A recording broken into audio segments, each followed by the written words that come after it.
All right, I've got 6:31. We'll call the regular meeting of the Common Council to order. Roll call, please. Seth will not be here. Andrew? Here. Todd Kirking? Here. Emma? Here. Todd Spade? Here. Cindy?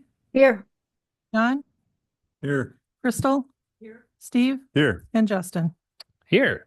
Pledge of Allegiance.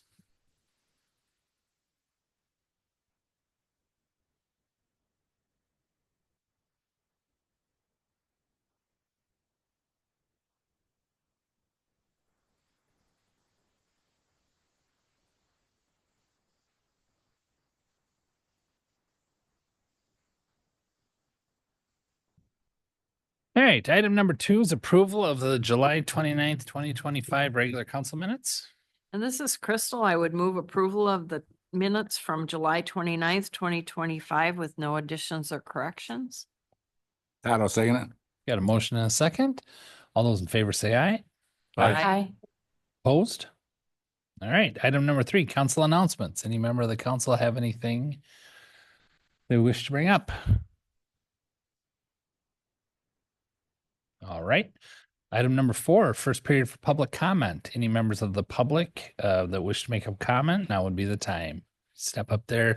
There should be a little person. If you push, and it'll turn green. Just state your name and your address, and try to keep to about 3 minutes. Yep, sounds good. Good. Hi, my name is Ashley Kiley, 716 East Court Street. And I'm one of the many people who received a notice of violation of City Ordinance 12.12.20. I live on a street with no sidewalks, and I don't live on a corner. The plant identified in my letter is a red amaranth. This is a plant that's not considered a weed, let alone a noxious weed. And I believe this ordinance needs to be reevaluated and rewritten. As a starting point, I suggest 3 things. First is to focus on noxious weeds. I know that they're identified in the ordinance, but I think that definition needs to expand to look at what the Department of Natural Resources considers noxious weeds. There are a lot of noxious weeds in this town that are growing in people's landscaping, including things like purple loosestrife, which is getting out of control. I think that if that was focused on, it would be a much better time spent. The second thing is I suggest a heavier focus on the trees and plants that lean into the sidewalk. I also saw that this was part of the ordinance, but I don't see that enforced. I'm only 5 feet tall, and I regularly have to move off of the sidewalk because of trees that are hanging down into the sidewalk. And the third thing is to just reconsider the intent of the ordinance. The letter cites public safety and attractiveness. And I know that my violating plant didn't pose any public safety concerns. If the plant's not a noxious weed and has no public safety concerns, then I'm kind of confused as to how my plant is determined to be unattractive. To me, that is a very objective thing that is hard to capture into an actual enforceable definition. That's what I got. Thanks. Thank you. Anybody else? Is there anybody online that would like to make a comment? No. Hearing none, we'll move on to item number 5, which is review and approval of furniture vendor for fire station project.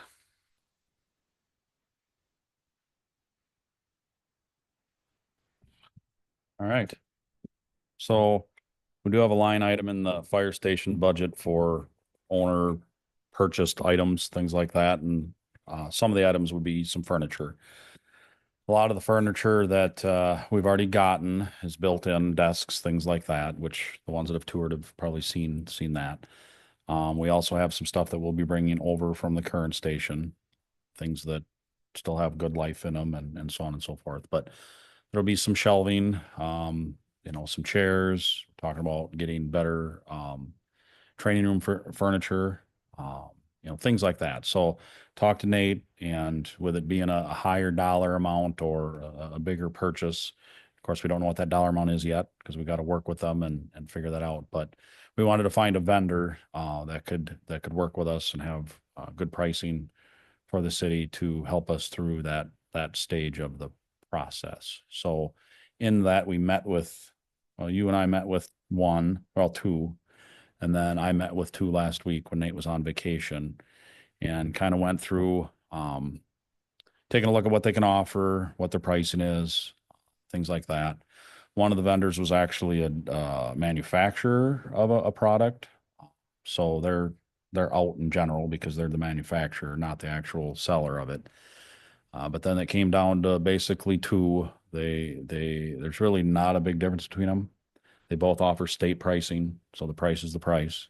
It's already been processed through the procurement or whatever, the bidding and all that. So we're not really looking at who's got a better price. We're more looking at who can better serve the city and the fire department. And so between those two, it's kind of a toss up, other than I did call and leave a message for that guy and he never called me back. So he's probably not working today. But the one did a bunch of work, does all the work for Lacrosse County.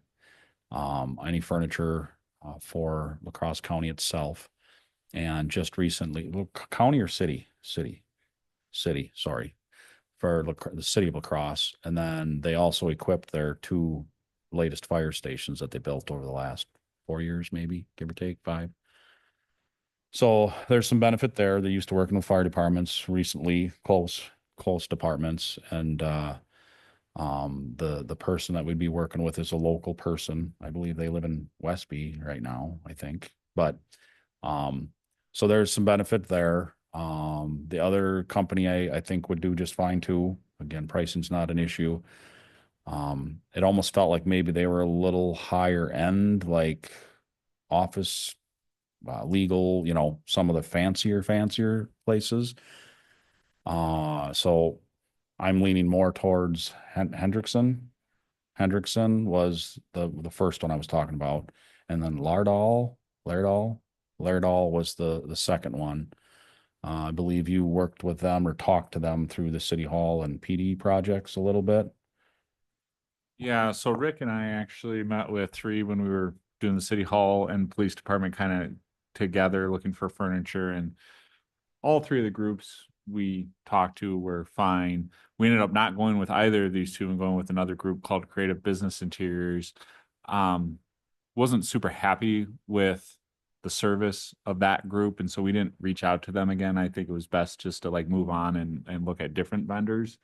And so these 2 were good then, they're good now, but as Chad said, exactly his take on them is Laerdal's kind of a little bit more stylish, fancier office type stuff, and Hendrickson, I feel like, has more experience to sort of work with us and equip the fire station for really what it needs, not what would be the fanciest or the most posh. So We're looking for durability and longevity, service, warranty, and again, a lot of them have all the similar aspects or whatever, but I'm leaning more towards Hendrickson. The last one I'll talk about it's called the Fire Furniture Store, and they're more of a specialty company. They don't have state pricing. They claim that they're very competitive. I've seen their prices and things like that, but they're more specialty of like true fire station furniture. So your bunk rooms, your day rooms, your conference rooms, your those types of items. So they definitely wouldn't be the one that we'd want to go to for our typical furniture. But I would like to be able to at least entertain the thought of working with them maybe on some specialty items. They seem fairly reasonably priced just by looking at their online pricing, and it's again, they concentrate on heavy duty, specifically to fire station furniture. So I think the ultimate reason for bringing it to you is getting your support and your approval on working with Hendrickson if you see fit, and then having the opportunity to pursue at least what the Fire Furniture Store would have also, beyond what maybe Hendrickson couldn't provide. We'll work with Menards on shelving. It's the best price you can find. Things like that. We don't need anything special. We just need it to work. So I think they're really the best pricing that I can find, and their rebate's going on again. So, but So as Chad said, there's a good amount of money to be spent on furniture. Commercial office furniture is expensive. I would imagine we're going to spend at least $100,000 on furniture in this building. or somewhere in that range. And so when we're spending that type of money, it's just important that you, as well, the public in general, knows that the chief and myself did our due diligence and looked at different vendors, tried to make sure that we were looking around and not just going with who we worked with last or who was most convenient, that we did try to have a little bit of a selection process. And then, as he said, everything that we would buy is on a state procurement contract, which means it's already been vetted by the state as being a competitively priced item. So that sort of satisfies that portion of it. So yeah, at this point, we're just, I think we are looking for a formal motion just to have us go with Hendrickson. And then with the caveat of knowing that there's going to be miscellaneous furniture over the course of time that the chief is just going to have the authority to go procure as he sees, as long as it's, of course, within budget. So a quick add to that too, Nate, if I could, and I see Steve's ready to say something, but we're taking our time Yeah. purchasing this stuff because I don't want to buy something we don't end up needing, right? And so we've drug our feet ultimately on the furniture piece of it, intentionally, so that as we get, there's a few things that we'll get ordering now, shelving and whatever, but we want to get into the building, see what we've got, see how it feels, see what we need, and then, buy it rather than having a truckload coming and some of it doesn't get used. So I guess as far as the budget, how it stands right now, like have you spent like a 30% of it, half of it, or is there? for More- that piece, for the, Well, you said you bought some furniture already. so, right, so the budget, the furniture that's built in already was part of the construction budget itself, the build itself. And so then we had side money, terrible way to put it, but we had money allocated for furniture, and I think it was like computer work maybe or something. And there's other tangible type stuff like TVs, fridges, whatever, those types of items. So there was a budget for that. And I don't remember the dollar amount, but I've barely touched that. I bought some fire extinguishers for like $800. I think I purchased, we purchased some TVs, 6 TVs. That was like $4,000, $5,000 or something like that. So we've spent a little bit of it, but barely touched the surface. Because again, we've been dragging our feet to make sure we know what we truly need before we buy it. And then is there a timeline like based on the USDA money versus our money? Like, is this USDA money essentially? This part? There's portion? no concern with that Okay. anymore. The USDA grant is essentially just covering the construction contract with Keller. And so we have a lot more freedom to maneuver at this point, since we sort of segregated that away from the USDA. Right. And it just makes things simpler for both us and for them administratively. I'd prefer to get it done sooner than later so we can be done with it and I don't have to think about it anymore, but I also want to do it right. So magically, I would say maybe 6 months, I'd like to be settled in and have 99% of it figured out. But like Nate said, there's no rush other than just wanting to be done. So, Excellent. Yep. I'll make a motion. I guess, have you worked with Hendrickson and the fire? Or is it the fire store or does it? we've talked to them. I haven't actually started working with them. Okay. So one thing Nate and I had said too, it's not a contract. So let's just say I start working with Hendrickson, and I don't even want to say this because I don't think it'll happen, but let's just say it didn't seem to be a good fit and it wasn't going the right direction. Then we just, maybe we try the other one, so that's the beauty of it. We just want your support on and knowing what I'm doing, right? And getting that support. Yep, go ahead and work with Hendrickson. If something doesn't go well, then we change gears. And with Fire Furniture Store, if I don't need them, I don't need them. Maybe Hendrickson can do what we need to get done. But maybe there's a few pieces that I want to work with, and we start talking to them, and if it's a great fit, great. If not, we move on to something else, so flexibility. How should I put that in motion? I think really we just need is one that notes Hendrickson as our sort of main furniture vendor. Sure. I make the motion, we make Hendrickson the main furniture vendor for now. This is John, I'll second. Got a motion, a second. Any other questions? Can I just clarify that, just because I think you need this in part of your motion? I had down here to approve Hendrickson as the furniture vendor and also work with Fire Furniture Store if needed. That Fair way it gives you Yep. both that flexibility. Are Yep. you okay with that, I Steve? will amend Are my you okay motion. with that, John? Okay. All right, we've got a motion and a second. Any other questions? Do a roll call. Todd Kirking, Aye. Emma, Aye. Todd Spath, Aye. Cindy, Aye.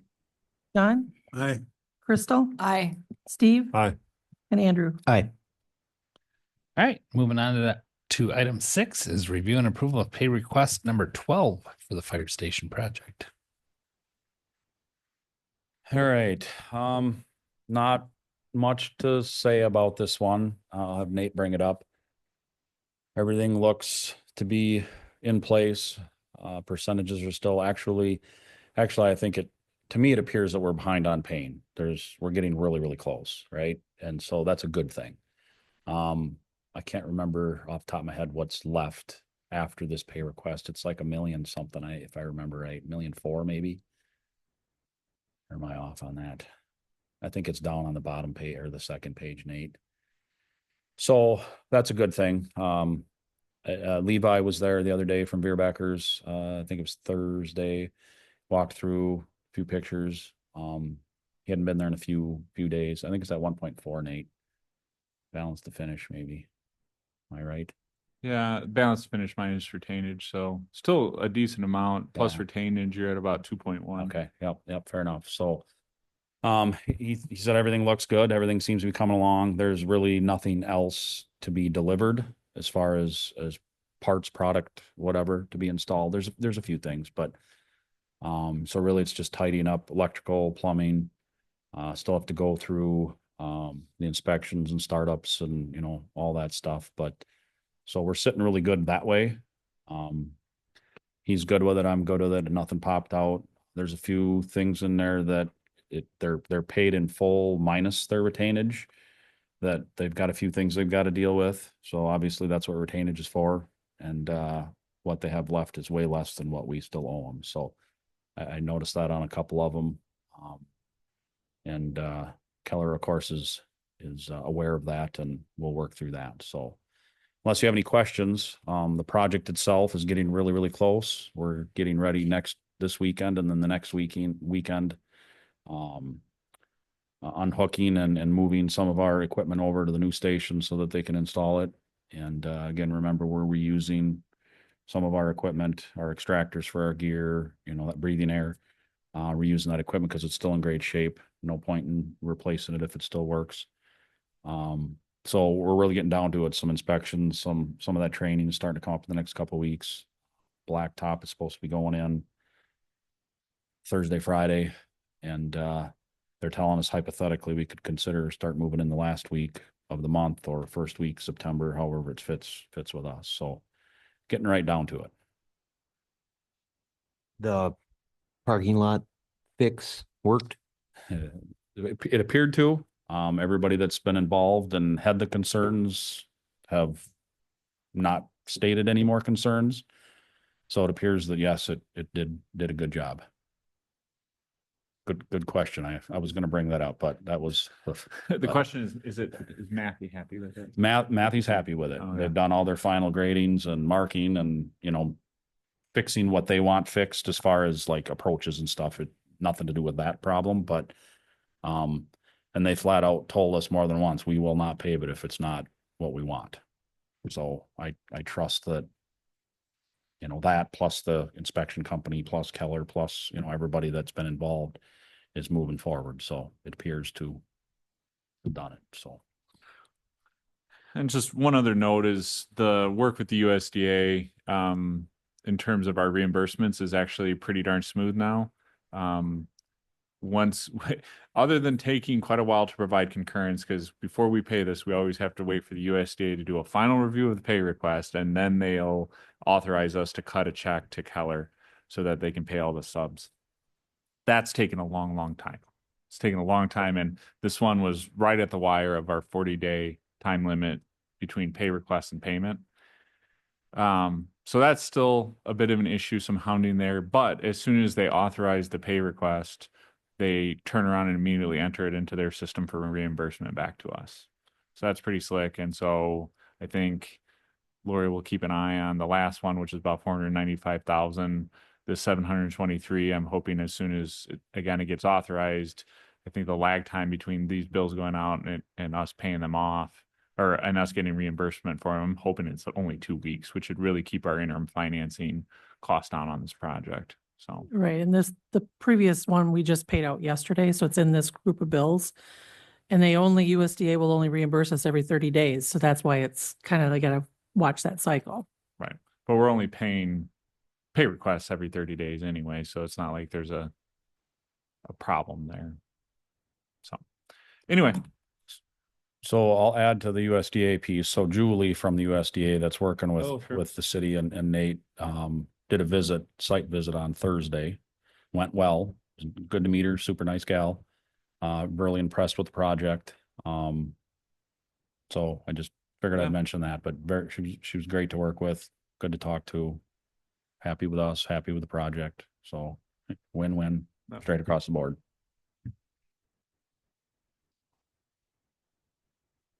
Well, thank you. Any questions for Chad? If not, we'd take a motion. This is Crystal, and I would move approval of the pay request number 12 for the fire station. And I believe the amount is 725,887.78 cents. CJ, second. We've got a motion and a second. Any other questions? Roll call, please. Emma, Hi. Todd Spath, Aye. Cindy? Aye. John? Aye. Crystal? Aye. Steve? Aye.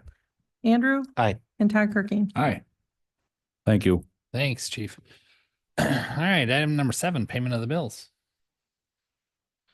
Okay, there's a lot of bigger tech items on here. I just wanted to point them out. I did it finance, but in the original bills, we are paying off because we got closed on the commercial property on the Hanson farm.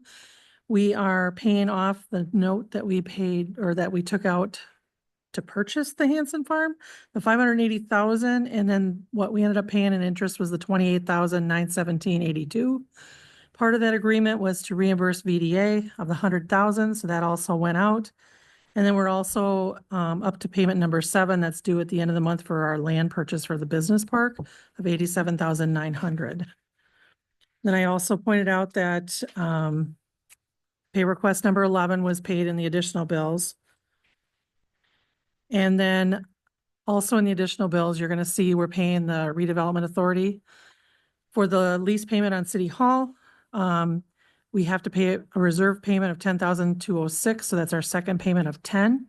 So that's our second payment on the building, for a total of 112,404. And then we also reached the agreement with Leathers and Associates, so their agreement payment is 12,500, so that's also going out. I don't know if anybody has any questions, but those are some big numbers. I just want to make sure you knew. I'll just reiterate. The 12,500 payment to Leathers was accepted and paid out.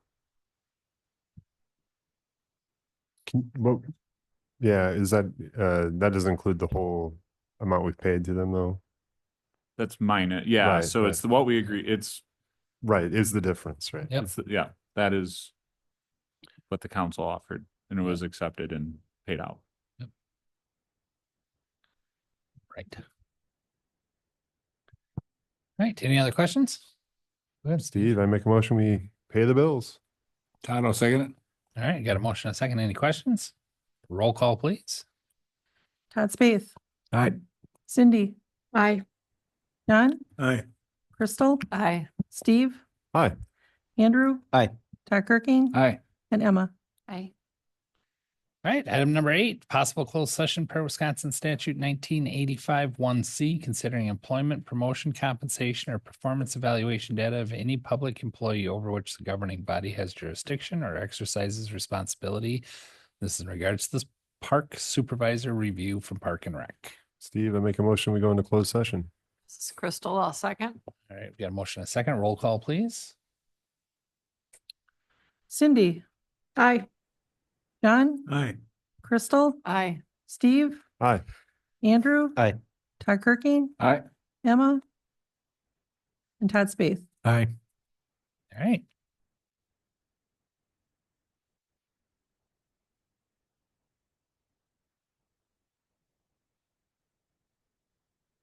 Need a second. And this is Crystal, and I would move that we act on the item discussed during closed session. Say I'll second. Get a motion. When you say act on it, are you meaning approving? Yes, thank you. Thank you. Yes. All right, we've got a motion and a second. Any questions? Roll call, please. Crystal, Aye. Steve, Aye. Andrew. Aye. Todd Kirking, Aye. Emma, Aye. Todd Spath, Aye. Cindy. Aye. And John. Aye. All right, item number 10, second period for public comment. We have nobody in house here. I don't know if we have anybody online.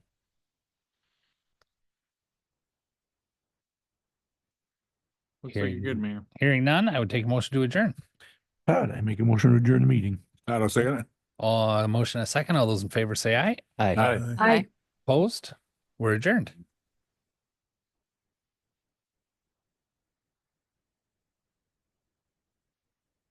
Bye, Cindy. Feel better.